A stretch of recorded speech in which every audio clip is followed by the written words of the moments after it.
Shalom à tous et à toutes, Bezrat Hashem.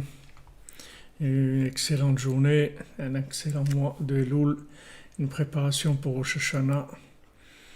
Et Bezrat Hashem, qu'on ait le mérite tous d'être chez le Tzadik à Rosh Hashanah.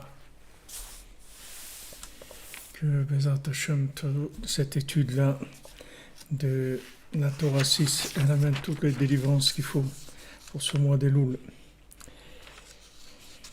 Alors, on a vu hier que, pour résumer où on en est, on a vu que Béhémet, la tchouva, c'était de diminuer son honneur et d'augmenter l'honneur d'Hachem. C'est-à-dire, le but, c'était ça, plutôt. Le but, c'était de révéler l'honneur d'Hachem et de diminuer son honneur à soi, c'est-à-dire sa réussite à soi, et de faire en sorte que notre vie, la réussite de notre vie, en fait, ça soit la réussite d'Hachem, du nom d'Hachem. Alors pour ça, Rabbeinu nous dit, on doit faire tchouva, et pour faire tchouva, on a besoin de la lettre Chaf, qui est dans le mot kavod, et donc comment on va arriver à cette lettre Chaf qui est dans le mot kavod? C'est par le fait qu'on va supporter des affronts et qu'on va pas répliquer, qu'on va se taire avec la bouche et qu'on va se taire dans le cœur aussi, c'est-à-dire qu'on va pas commencer à avoir des pensées, pourquoi on m'a fait ça, pourquoi j'arrive pas, pourquoi je réussis pas, pourquoi, etc. On n'a pas de questions, on avance et on fait taire notre cœur sur toutes les questions qu'il y a. On est silencieux et on utilise ces moments-là d'attente pour hurler vers Hachem, crier vers Hachem, lui demander de nous rapprocher de lui. Et à ce moment-là, on va arriver, Bezrat Hachem, à vider le mauvais sang qu'il y a du côté gauche du cœur et qui nous pousse à chercher notre honneur. Quand on dit notre honneur, ça inclut, si vous voulez, tout ce qui est consommation, recherche de plaisir, tout ça s'appelle notre honneur. C'est-à-dire faire passer le service divin, en fait, il faut le faire passer avant le service de soi-même. Mais ça, ce n'est pas possible tant qu'on a le sang du côté gauche qui est dans toute son intensité. Donc quand on fait d'homme l'Hachem, on se tait pour Hachem, à ce moment-là, on transforme, on va faire sortir ce sang-là qui est à gauche et on va commencer à travailler avec le côté droit du cœur, que le côté droit du cœur, il a automatiquement l'élan vers l'infini, l'élan vers Hachem, l'élan vers le bien, vers la vérité, vers l'amour d'autrui, vers l'amour de la vérité en général. Ça, c'est le côté droit du cœur. Mais ce côté droit, il est complètement détourné par le côté gauche. Donc le côté gauche, il faut l'éliminer. Et comment on va l'éliminer? Ou bien le mettre au service du côté droit, c'est encore plus grand. Et par le fait qu'on va supporter les affronts et on ne va pas répondre. Donc à ce moment-là, Hachem, il est mapil lanu chalalim, c'est-à-dire Akadosh Baruch Hu, il fait tomber pour nous des cadavres, ça veut dire, en fait, chalal, ça veut dire, chalal, c'est un cadavre. Pourquoi un cadavre? Parce qu'il est vide de l'âme a quitté le corps, donc il s'appelle maintenant vide. C'est pour ça qu'en hébreu, un cadavre, ça se dit chalal, il est vide, il a été vidé. Donc Hachem, il nous vide, grâce au fait qu'on se tait pour Hachem, il nous vide le sang du côté gauche. Et quand il nous vide le sang du côté gauche, en même temps, on est meyachel, c'est-à-dire le même mot, il sert au languissement, aux pleurs, au désir de se rapprocher d'Hachem. Donc c'est là où on était, Bekitsu, c'est-à-dire un petit résumé pour nous remettre, comme on dit, dans le bain de là où on se trouve dans la Torah. Alors dans cette Torah 6, maintenant on est passage Gimel, et Rabbeinu nous dit Vetzarir lechos tamid bemidat hatshuva. Et tout le temps, il faut s'accrocher à la mida de la tchouva. C'est-à-dire il faut s'accrocher, pas à la tchouva, mais la mida de la tchouva. C'est-à-dire qu'il y a la mesure de la tchouva, c'est-à-dire c'est c'est une tendance, si vous voulez. On peut traduire en français par tendance, parce que bien que le mot tendance, c'est parce que en hébreu, ça se traduit pas comme ça, mais pour traduire l'idée du mot de midat tchouva, alors il faut avoir tendance toujours à la tchouva, ça est toujours dans la tendance tchouva, dans tchouva attitude, si on veut, attitude dans l'attitude de la tchouva. Kimi Omar Zeketilibi, parce que qui est-ce qui peut dire qu'il a purifié son cœur?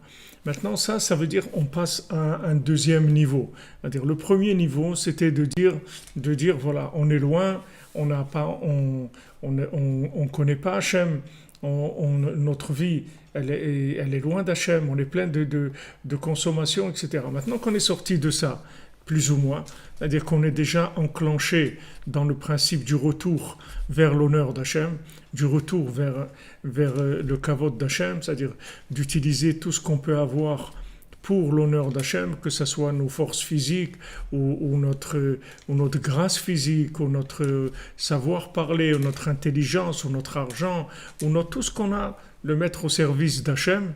Une fois qu'on a commencé ça, alors Rabbeinu nous dit, il faut savoir que la tchouva, c'est pas un endroit où on arrive et on s'installe et on s'arrête. C'est-à-dire cet endroit-là, il faut le renouveler tout le temps. C'est-à-dire la tchouva, c'est une tchouva attitude, c'est-à-dire il faut vivre dans l'attitude de la tchouva. Parce que qui est-ce qui pourra dire qu'il s'est débarrassé complètement du mal, de tout ce qui est négatif qui se trouve dans le côté gauche?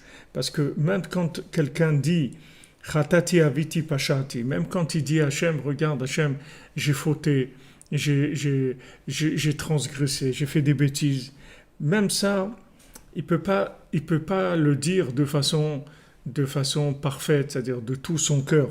Il reste toujours quelque chose, une petite part qui reste personnelle même quand on dit voilà Hachem pardon, etc. Mais il y a toujours quelque chose où on reste dans notre vie personnelle, dans notre ego. Donc c'est ce qui est écrit que qui est-ce qui va dire j'ai purifié mon cœur et je me suis purifié de mes fautes. C'est-à-dire qui est-ce qui peut dire voilà maintenant quand je dis à Hachem pardon, je le dis vraiment de tout cœur et j'ai plus du tout la moindre parcelle d'ego ni rien qui est en dehors de ça. Je suis complètement dans la tchouva. Même quand quelqu'un dit j'ai fauté, il n'est pas complètement là-dedans. Et c'est ça qui est écrit. Qui est-ce qui peut dire ça de tout son cœur? C'est-à-dire, qui est-ce qui va pouvoir se purifier de l'attitude elle-même de dire à Hachem pardon? C'est-à-dire, même quand je dis à Hachem pardon, sur ça même, il faut que je fasse tchouva. Parce que quand je dis à Hachem pardon, on va voir pourquoi. Ce n'est pas une question que je ne suis pas sincère. Rabbeinu va nous dire pourquoi c'est comme ça. C'est-à-dire même quand je dis à Hachem pardon, Hachem j'ai fauté, ça aussi je le dis pas de tout cœur. Nimsa, shetzaich lasot tshuva la tshuva rishona. Donc Rabbeinu dit le résultat, c'est qu'on doit faire tshuva sur la première tshuva. C'est-à-dire que même sur maintenant, Baruch Hashem, quelqu'un il est arrivé à un très grand niveau, déjà il faute plus, il fait plus de fautes, ok? Il a compris que fauter, c'est pas la volonté d'Hachem, donc il veut faire la volonté d'Hachem, il veut honorer Hachem, donc il faute plus, d'accord? C'est déjà un grand niveau. Maintenant, il dit Hachem, pardon sur les fautes que j'ai faites. Mais maintenant, même sur ce pardon-là, il doit faire tchouva. Parce qu'il est dit dans Yeshaya, Bisfatav kibedenuni, avec leurs lèvres, ils m'ont honoré, qui est aidé tchouva zochel kavod Hashem, parce que avec la tchouva, il mérite d'être le kavod d'Hachem, c'est-à-dire l'honneur d'Hachem. Velibo richak mimeni, mais son cœur est loin de moi. C'est-à-dire avec ses lèvres, il dit, il dit pardon Hachem, mais son cœur est loin. Vous voyez pourquoi on a dit avant, si vous vous souvenez des cours d'avant, pourquoi maintenant on a dit que en fait quand il fait tchouva il doit se taire. Pourquoi il doit se taire? Parce que quand il va dire quelque chose, en fait, il est proche de quelqu'un qui est en train de blasphémer, si vous voulez. Même quand il dit pardon à Hachem, c'est presque un blasphème. Pourquoi? Parce que son cœur, il est pas entièrement dans ses mots. Et donc, ces mots, ils ne sont pas connectés avec son cœur complètement. Donc quand il dit pardon à Hachem, c'est presque un blasphème. Alors, c'est ce qui ramène de Yeshaya. C'est-à-dire, il dit, voilà, ses lèvres, elles m'ont honoré. Vous voyez, c'est-à-dire, il sait que maintenant, le but, c'est d'honorer Hachem. Le but de la vie, c'est d'honorer Hachem. C'est-à-dire son intérêt à lui. On ne parle pas maintenant de faire du prosélytisme, on parle maintenant dans mon propre intérêt. Quelqu'un qui est conscient de l'intérêt, que son propre intérêt sur terre. Celui qui est là et qui veut réussir sa vie. Pour lui, personnel. Donc il doit honorer Hachem, d'accord? Alors maintenant, qu'est-ce qu'il fait? Du moment où il a compris ça, alors il va dire à Hachem, Hachem, pardon pour les fautes que j'ai faites, je te demande pardon et tout. Mais si maintenant son cœur n'est pas entièrement dans ses paroles, alors il est en train de blasphémer, c'est-à-dire il fait quoi maintenant? Il est en train de dire pardon, mais il ne met pas tout son cœur, il n'y a pas tout son cœur. Pourquoi il ne met pas tout son cœur? Parce qu'il a le côté gauche qui le bloque, qui le tourne de l'autre côté, qui le tourne du côté de la consommation, qui lui fait donner le dos à la vérité, qui le pousse vers ça sans arrêt. C'est-à-dire que d'un côté, il dit pardon avec ses lèvres, mais d'un autre côté, son cœur, il est pas entier avec ce qu'il est en train de dire. Comme à la sortie d'Égypte, on est sorti d'Égypte, on était enthousiaste, on est sorti, il n'y a pas de problème, etc. Mais notre cœur, il est resté en Égypte. C'est-à-dire, même quand on a reçu la Torah, comme c'est écrit que à Matan Torah, au moment où on a reçu la Torah, on avait déjà un œil dans le veau d'or. C'est-à-dire qu'on n'était pas chalem, c'est-à-dire on n'était pas entièrement dans ce qu'on était en train de vivre. Donc Hachem, il dit, voilà, maintenant tu t'es rapproché de moi et c'est bien, c'est-à-dire tu t'es rapproché de moi en fait parce que je t'ai envoyé une lumière tellement forte qu'elle t'a brûlé toutes tes bêtises, ok? Donc t'as suivi la lumière, pas de problème. Maintenant tu me dis pardon pour les fautes que tu as faites. C'est-à-dire, mais quand tu dis pardon, j'entends un honneur qui est dit, comme on dit, du bout des lèvres, mais il n'y a pas de cœur dedans. Donc on a dit que toute l'attente, en fait, cette attente, quand on nous dit, voilà, celui qui veut se purifier, celui qui veut faire... Il y a une différence en faire tchouva et se purifier. Faire tchouva, c'est passer de l'autre côté de la barrière, d'accord? C'est traverser le fleuve et passer de l'autre côté de la barrière, c'est-à-dire du côté du bien. D'accord? Ça, c'est la tchouva. Mais maintenant, la purification, c'est autre chose. C'est-à-dire, quelqu'un, il peut faire tchouva et rester impur pour l'instant. C'est pas parce qu'il a fait tchouva que la tchouva, elle a entraîné automatiquement sa purification. Comme on a dit, il se prépare à exister. Mais pour l'instant, il n'existe pas encore. Il a fait tchouva, c'est-à-dire qu'il est rentré sur la liste d'attente des gens qui vont éventuellement pouvoir faire tchouva. C'est-à-dire se rapprocher d'Hachem, se purifier. Alors, quand il dit... avec ses lèvres, c'est pour ça que le prophète il dit ces mots, vous voyez comment ils sont précis par rapport à l'enseignement de Rabbeinu, c'est-à-dire comment l'idée profonde de ce que Rabbeinu nous enseigne se trouve dans les mots du Navi. Il dit Besfatav yirvedoni, c'est-à-dire avec leur kibdoni, Besfatav kibdoni, avec leurs lèvres, ils m'ont honoré. C'est vrai qu'ils ont dit Hachem, pardon, etc. et tout. Mais il n'y a pas le cœur, il n'est pas complètement là-dedans. Donc ça, il faut faire tchouva sur ça. Parce que si quelqu'un il s'habitue à dire j'ai fauté, et son cœur n'est pas, qu'est-ce qui va se passer après? Il va retourner, il va commencer, il va retourner, chas de shalom, dans la faute, parce que il n'a pas mis son cœur dedans. Donc cette attente-là, cette amtana, cette salle d'attente dans laquelle on se trouve, c'est pour en fait purifier le cœur par le hurlement vers Hachem. C'est-à-dire que maintenant, pendant cette attente, on va prendre conscience de ce que c'est le bien et de ce que c'est le mal. Et vraiment, vraiment, on va pas aimer le mal du tout. Vraiment, on va comprendre que le mal, c'est vraiment mal. Et à ce moment-là, on va faire tout ce qu'on peut pour s'en débarrasser. On va hurler vers Hachem pour s'en débarrasser. Donc, normalement, dans le processus de purification, on aurait dû rester 400 ans en Égypte pour arriver justement à une certitude que le bien c'est bien et que le mal c'est mal. Mais comme on est sorti au bout de 210 ans, qu'on n'avait plus la possibilité de rester encore, sinon on serait complètement noyé. Donc il y a une intervention des forces célestes pour nous faire sortir avec beaucoup de miracles, beaucoup de choses qui ont changé toute la nature, toute la nature a été chamboulée pour nous faire sortir d'Égypte. Mais ça n'a pas empêché que notre cœur, il est resté en Égypte parce qu'il manquait 190 ans de rester encore dans l'exil pour pouvoir arriver à l'évidence que le bien c'est bien et que le mal c'est mal. Comme dans le conte du fils du roi et du fils de la servante, c'est que quand il s'assoit sur son trône, qu'il dit que maintenant, il dit au fils de la servante, maintenant, je sais que moi je suis le vrai fils du roi et que toi tu es le vrai fils de la servante.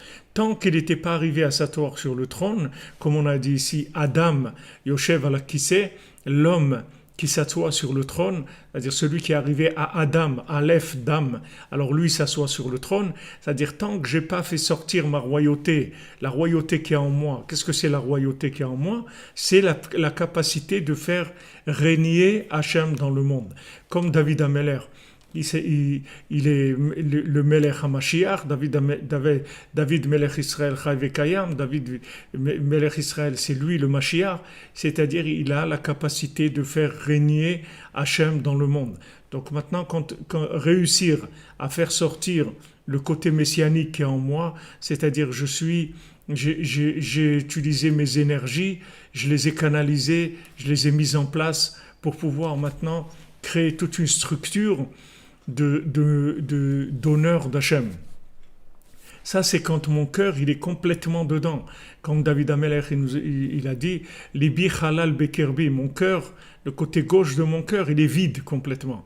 Donc moi, je ne vis que pour l'honneur d'Hachem. Avant d'arriver à ça, c'est un grand niveau. Donc, si on était resté 400 ans en Égypte, alors on serait purifié des quatre exils, des 4 royautés de Sitrahara, des quatre éléments, des quatre côtés négatifs qu'il y a entre les 4 éléments, l'eau, l'air, la terre et le feu, de l'emprise des 4 règnes aussi, de humain, animal, végétal et minéral. Tout ce qui est 4, qui est un emprise sur le Shem Havaya, sur le Shem Yudke Vavke, tout ça, on s'en serait débarrassé complètement.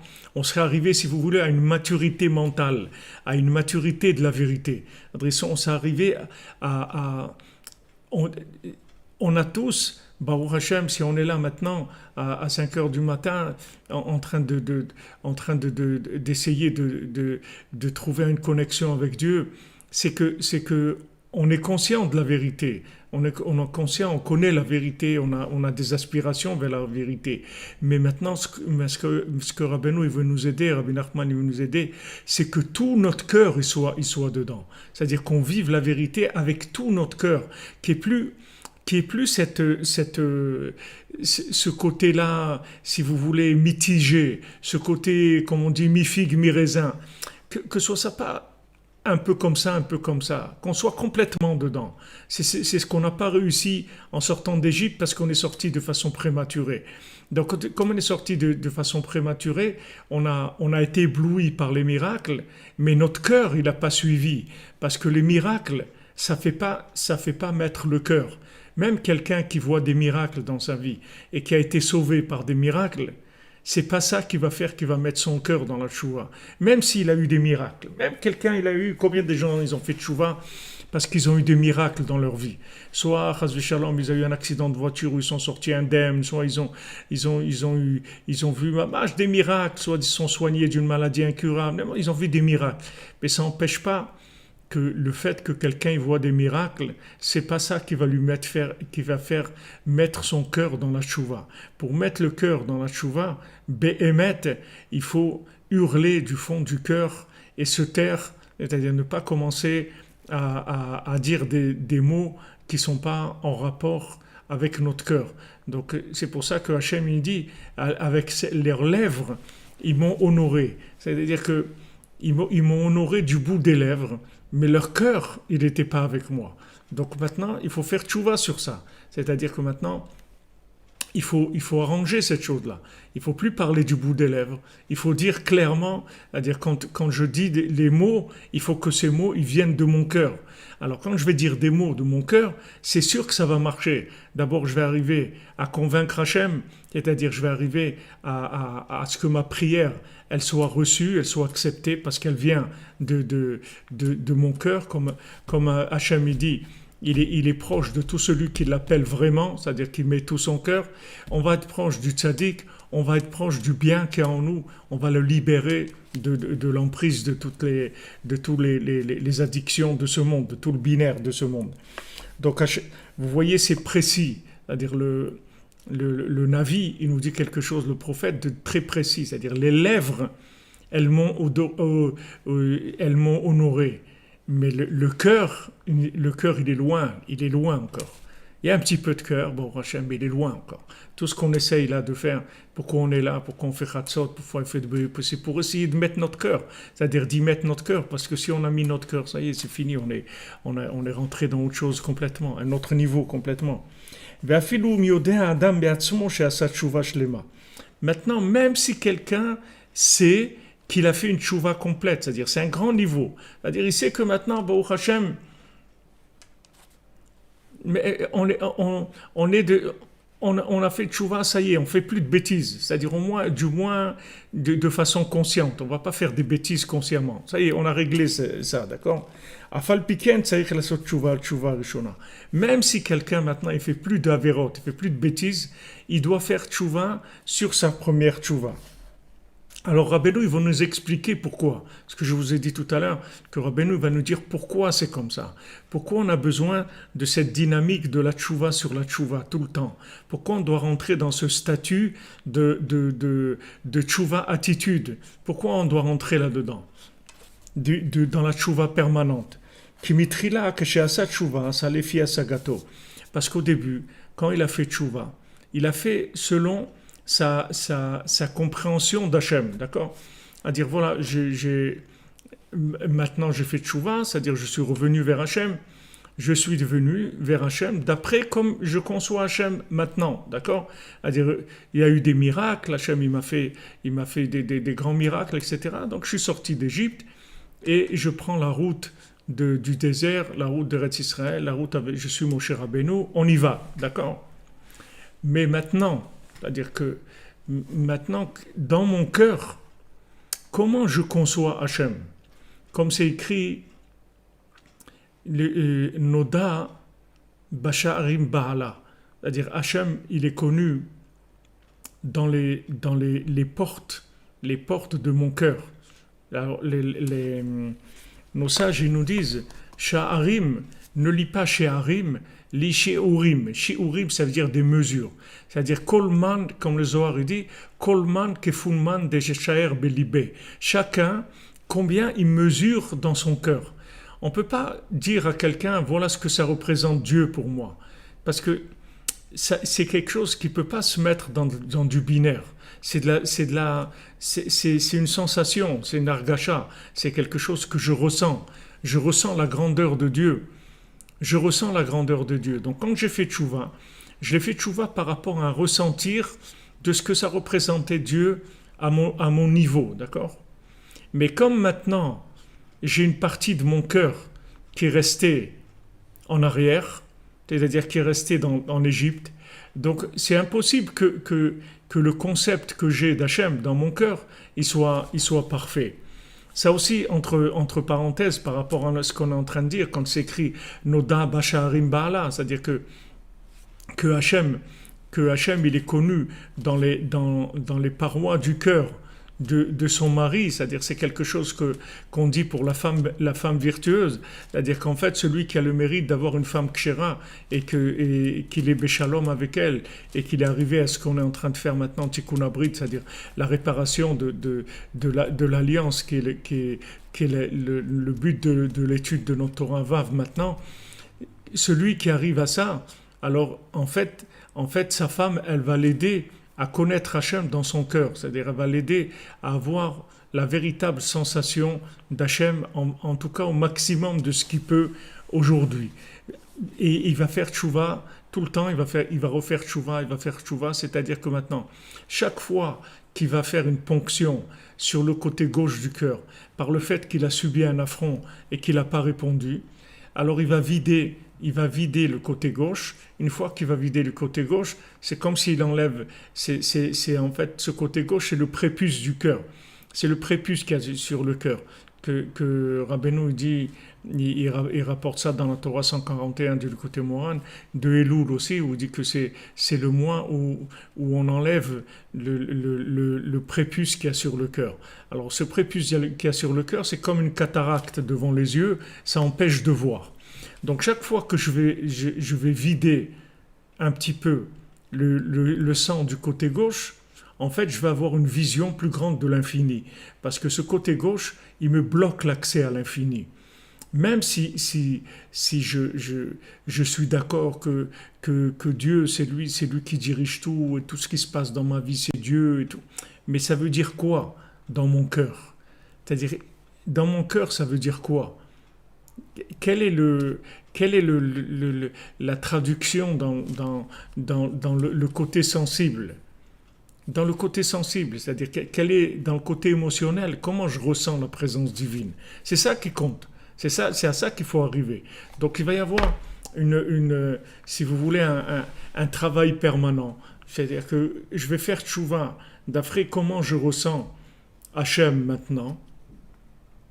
Et quand je vais faire tchouva, par rapport à mon degré de tchouva, je vais avoir comme on dit, sayag la chokhma shtika, c'est-à-dire que je vais avoir une barrière à mon binaire et je vais me taire pour pas que mon binaire il prenne le dessus sur ma émouna. Je vais me taire, c'est-à-dire je vais recevoir des affronts où toute chose qui va me donner une sensation d'affront, je me tais. Et dans ce silence-là, je hurle vers Hachem pour vider le sang qu'il y a de côté gauche du cœur. D'accord? Dès que j'ai vidé un peu de ce côté gauche-là, je vais avoir un ressenti de l'infini qui va être plus grand. Parce que je vais laisser le côté droit capter l'infini.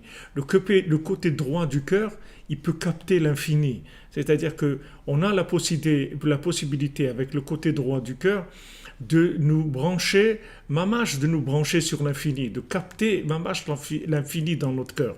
Seulement le côté gauche, il bouche, il empêche, il fait un prépuce, il laisse pas il laisse pas la couronne se révéler, c'est-à-dire il laisse pas le lien avec l'infini. Il vient boucher en poussant vers la consommation et les bêtises de ce monde. Donc maintenant, quand j'ai fait tchouva avec un certain degré de cœur. Même si j'étais sincère, on ne dit pas maintenant que la personne n'est pas sincère.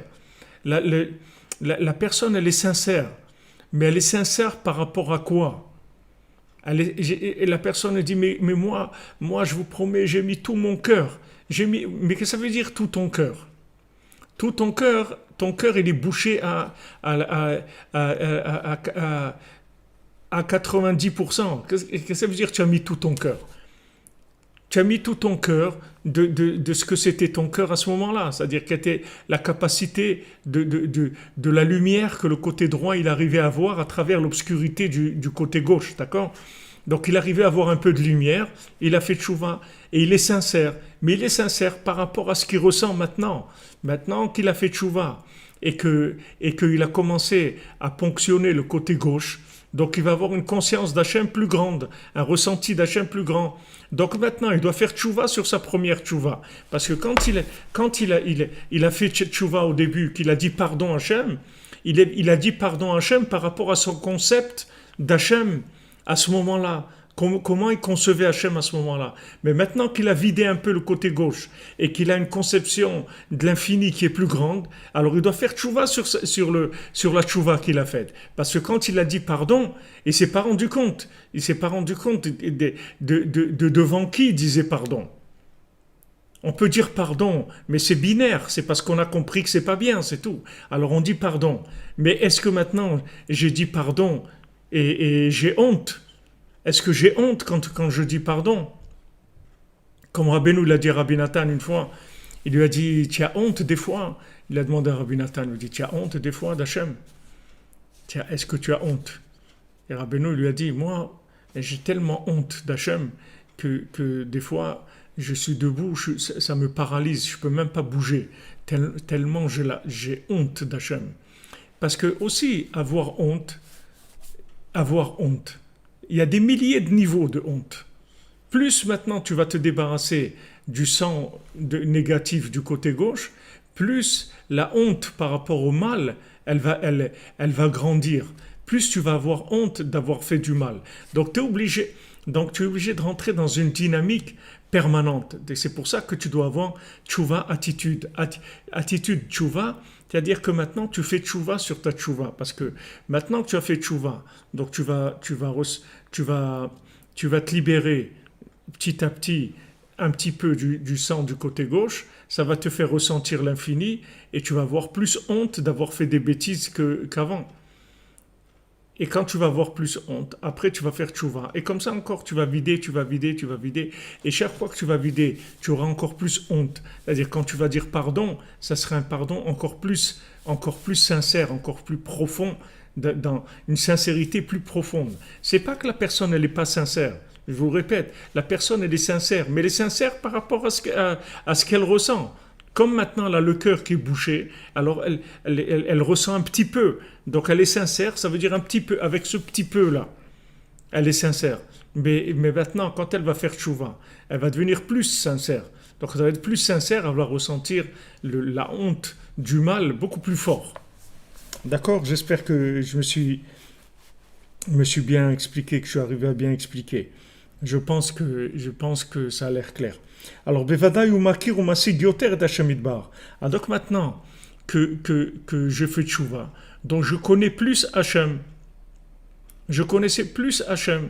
C'est-à-dire que j'ai plus le concept que Hachem c'est comme des lois qu'il faut vivre avec selon des règles. C'est-à-dire, je me plie à la règle, ok, d'accord, la Torah elle nous dit de faire ça, Hachem il veut pas qu'on fasse, qu'on mente, il veut pas qu'on vole, il veut pas que...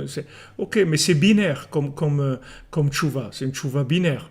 C'est-à-dire, il y a toujours, tant qu'il y a le côté gauche qui a la moindre participation, la tchouva elle reste toujours, elle a un côté toujours binaire, elle a un côté qui est connecté avec le côté droit du cœur, c'est-à-dire un côté d'amour et de connexion, de branché, mais il y a un côté toujours binaire qui est un côté moral logique, pas ressenti.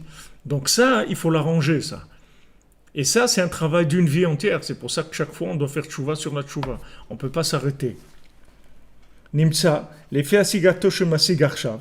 Donc d'après maintenant, combien il conçoit Hachem, comment il conçoit Hachem comme étant plus grand que par rapport à ce qu'il ressentait avant. Parce que comme c'est de l'approche de l'infini, donc c'est quelque chose c'est pas quelque chose qu'on peut maîtriser avec le binaire. Sinon, on serait tous arrivés déjà à nous inclure dans l'infini si on pouvait arriver avec le binaire. Et il n'y aurait pas eu de problème. Alors maintenant, les filles Asagato chez Masigarsha. Maintenant, d'après combien il comprend Hachem maintenant? Bevadaï Asagato Rishona au Prinat Gashmiut. Alors maintenant, Rabbeinu, il va encore plus loin. Il te dit, maintenant, là, comment tu as conçu Hachem dans ta avant que tu fasses la tchouva sur la tchouva, que tu fasses tchouva pour la première fois ou que tu fasses tchouva sur la tchouva, c'est le même principe. C'est-à-dire que, en fait, tu raffines ton rapprochement vers Hachem, d'accord? À chaque fois, tu raffines ton rapprochement vers Hachem. Il dit, mais maintenant, comment tu concevais Hachem avant? C'était gashmi, c'était mamage de la matière. C'est-à-dire que tu as rendu Hachem de la matière. Tu croyais que c'était de la matière. Tu as été mégashem, c'est-à-dire que tu as matérialisé le concept d'Hachem. C'est-à-dire, tu as cru que tu comprends Hachem, ouais, tu sais, bon, ok, alors Hachem, il veut pas qu'on fasse comme ça, un truc et tout. Ok, tu as compris des choses, donc tu vas faire par rapport à ce que tu as compris. Mais maintenant, quand tu vas vider le côté gauche, tu vas comprendre plus qui c'est Hachem. Tu vas ressentir plus Hachem. Donc, tu vas avoir honte sur même la honte que tu as eue. Tu te dis, comment j'ai eu à peine honte comme ça? Je me dis, comment j'ai honte que c'était à peine cette honte-là que j'ai eue à ce moment-là. Alors, on dit, Rabbeinu il dit dans l'Écoute Moran, il rapporte, il rapporte ce qu'on dit dans la prière qui est écrit dans le prophète, que Lo yamushu mipicha, mipizaracha, zeracha me'atava dolam. Que les paroles de la Torah ne quittent pas ta bouche, et la bouche de tes enfants, et la bouche de tes petits-enfants, me'atava dolam, de maintenant jusqu'à l'éternité. Alors, Rabbeinu dit, Lo yamush, le mot loyamouche, ça veut dire mâche, ça veut dire quitter. Mâche avon, ça veut dire il a quitté la faute. C'est-à-dire loyamouche, ça veut dire que les paroles de Torah ne quittent pas ta bouche. Mais Rabbeinu dit loyamouche, ça veut dire ce qu'il dit ici, c'est-à-dire qu'elles ne soient pas de la mamachout, c'est-à-dire que les paroles de Torah, elles ne deviennent pas de la matière pour toi. C'est-à-dire ne crois pas que tu maîtrises, tu comprends, c'est de la logique, etc. Ne crois pas que c'est ça. La Torah, chaque mot de Torah, chaque lettre de Torah, c'est de l'infini. C'est de l'infini. Ah, maintenant, ok, tu comprends comme ça, mais sache que tu es à peine au début, tu commences à peine à labourer, à commencer un petit peu à labourer les mots de la Torah. Mais la Torah, elle est infinie. Alors, par rapport à ce qu'on est en train de dire ici de l'alliance, vous allez voir comment ça fonctionne. C'est-à-dire, l'homme, il a mouchoum pera.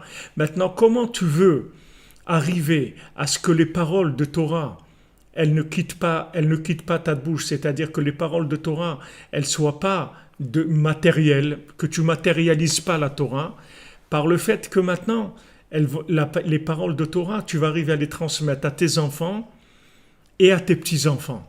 Si maintenant tu arrives à faire en sorte que tes petits-enfants ils étudient la Torah, tes petits-enfants ils sont au service divin, ça veut dire que la Torah que tu as eue, tu ne l'as pas matérialisée. Elle est arrivée à traverser le temps, elle est arrivée à traverser 3 générations, la tienne, celle de tes enfants et celle de tes petits-enfants. Et là maintenant c'est Adaolam, c'est-à-dire que maintenant tu as une garantie que tu es inclus dans l'éternité. Si tu es arrivé à 3 générations, ça veut dire que tu t'es inclus dans l'éternité. C'est-à-dire que c'est la preuve que la Torah que tu avais, tu l'as pas matérialisée. Parce que si tu l'avais matérialisée, elle pourrait pas se transmettre. Elle pourrait pas se transmettre parce que moi, elle serait binaire. Et que le binaire, il change avec le temps. Donc, elle serait complètement déviée. C'est ce qui se passe dans tous les groupes toutes les tendances qu'il y a dans la Torah, à vouloir faire, en vouloir faire quelque chose adapté à l'époque, avec des ouvertures et avec toutes les coulottes qu'on peut faire, toutes les choses coulantes et que les gens ils essayent de disait mais non, maintenant les temps modernes, vous comprenez, on ne peut pas faire des choses comme ils faisaient avant, etc. Alors, pourquoi ils matérialisent la Torah, c'est-à-dire au lieu maintenant d'adapter leur vie à la Torah, ils adaptent à la Torah à leur vie, c'est-à-dire qu'ils la rendent. Alors ça, c'est matérialisé, si on veut. Alors quand on fait tchouva, le fait que maintenant on a fait tchouva avec une certaine conscience d'Hachem, il y a un côté matérialisé. Ce côté matérialisé, il va falloir faire tchouva dessus. Donc chaque fois que je vais avancer, je vais dématérialiser mon concept de l'infini. Je vais enlever de la petitesse mentale, c'est-à-dire du binaire, de l'approche d'Hachem. Nimsa sheseich lasot tshuva ala sagoter rishona. Donc on a besoin absolument de faire tchouva sur notre concept premier d'Hachem. Puisque maintenant on a vidé un peu le côté gauche, donc on avance, on a un concept de l'infini plus grand. Al-Sheid Gashem et Romemuto el Koto. Parce qu'il a matérialisé la grandeur d'Hachem, le côté grand. Quand on dit à quelqu'un grand, alors grand comment? comme vous voyez dans les sept mendiants, à chaque fois, il y a cette chose-là qui revient. Que maintenant, quand quelqu'un il dit je me rappelle de tout, qu'est-ce que ça veut dire à toi que tu te rappelles de tout? Ah ben, je me rappelle quand j'étais encore dans le ventre de ma maman. Waouh, ça c'est, tu t'es rappelé de quelque chose de très ancien. Alors, et comme ça, ils avancent, jusqu'à ce que le mendiant, il dit, moi, je me rappelle de tout et je me rappelle de rien. Alors là, tout le monde se met à plat et dit, donc, si tu te rappelles de tout et de rien, ça veut dire que tu as la plus grande mémoire. Et comme ça, à chaque fois, vous verrez dans les sept mendiants, il y a les sept mendiants, comme Rabbi Nathan il dit, c'est Rabbeinu, Rabbi Nachman, c'est les sept mendiants entiers, tous les sept mendiants, puisque il dit Rabbi Nathan, si il a fait descendre cette chose-là dans le monde, que personne n'a jamais fait descendre, un concept comme ça des sept mendiants, c'est-à-dire que tout ce qu'il y a dans ces sept mendiants, ça veut dire que c'est lui les sept mendiants.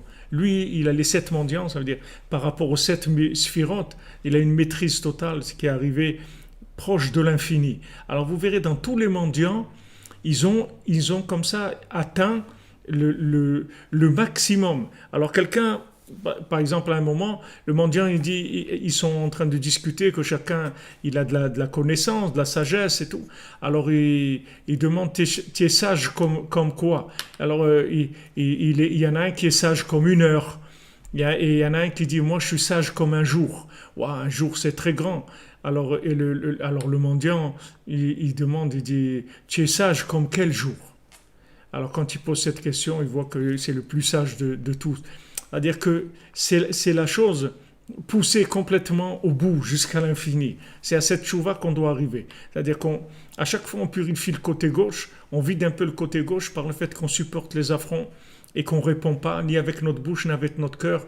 On efface cette chose de notre cœur. Ouais, il m'a fait ça, ça y est, j'oublie, je le sors de mon cœur. Je ne garde pas de haine ni de rancune, parce que je sais qu'en fait, cette personne-là, la pauvre, elle a été envoyée pour m'aider à faire tchouva, et elle-même, ça va lui coûter cher qu'elle m'a fait honte, parce que de faire honte à quelqu'un, c'est une avéra.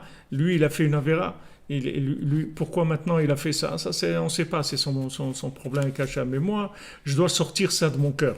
C'est-à-dire sortir de ne pas penser, de ne pas répondre, bien sûr, mais aussi de ne pas penser. Alors quand je fais ça, je fais une ponction sur mon côté gauche. Et à ce moment-là, je conçois plus l'infini.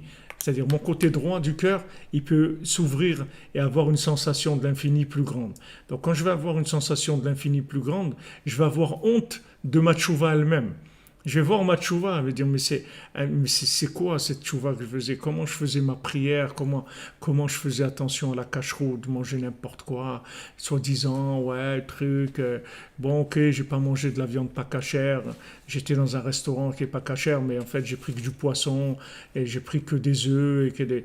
Mais ça, il y a un jour où tu vas regretter ça. Tu vas te dire, mais comment j'ai pu faire ça? Et comme ça, il y a un raffinement sans arrêt, et on est dans ce cycle-là de raffinement, Bezrat Hashem. Voilà les amis, Be'atzlacha, bonne journée, merci de votre patience et de votre persévérance d'être là, ça m'encourage pour continuer. Et regardez les cadeaux que Rabbeinu nous envoie. Regardez ces choses-là, comment elles sont merveilleuses. Rien que de parler de ça, c'est merveilleux. Même si on est dans l'état où on est. Mais rien que de parler de choses merveilleuses comme ça, c'est un cadeau d'Hachem extraordinaire. Alors merci les amis, bonne journée, que des bonnes nouvelles pour vous tous, pour vous toutes, que de la santé, de la réussite, de la joie de vivre et de se rapprocher du tzaddik, se rapprocher plus du tzaddik. Pour vider, il faut vider le côté gauche, il faut se rapprocher plus du tzaddik. Avec ça, on vide le côté gauche, Bezrat Hashem. Bonne journée et on se retrouve tout à l'heure à midi, Bezrat Hashem. Merci mon Dieu, merci Hashem, merci Rabbeinu, merci tous les tzaddikim qui sont là pour nous aider à réaliser cette yeshiva-là de la nuit très osée. Celle du jour aussi, elle est très osée aussi. C'est une yeshiva très osée. Mais Rabbeinu, c'est Netzach. Rabbeinu, il ose énormément, au-dessus de tout ce qui peut se concevoir dans le monde. Merci les amis, merci pour votre aide, pour votre soutien. Maman, chacun qui participe, tous les gens qui nous aident et tout, hein, vous aidez à ce que ça aille plus loin, ça va plus loin, on arrive à aller plus loin, on arrive à faire plus de choses, l'équipe grandit, on arrive à diffuser plus. Merci. Qu'Hachem il vous bénisse, que le tzaddik soit avec vous pour vous bénir et vous protéger dans tout ce que vous faites, Bézant Hachem.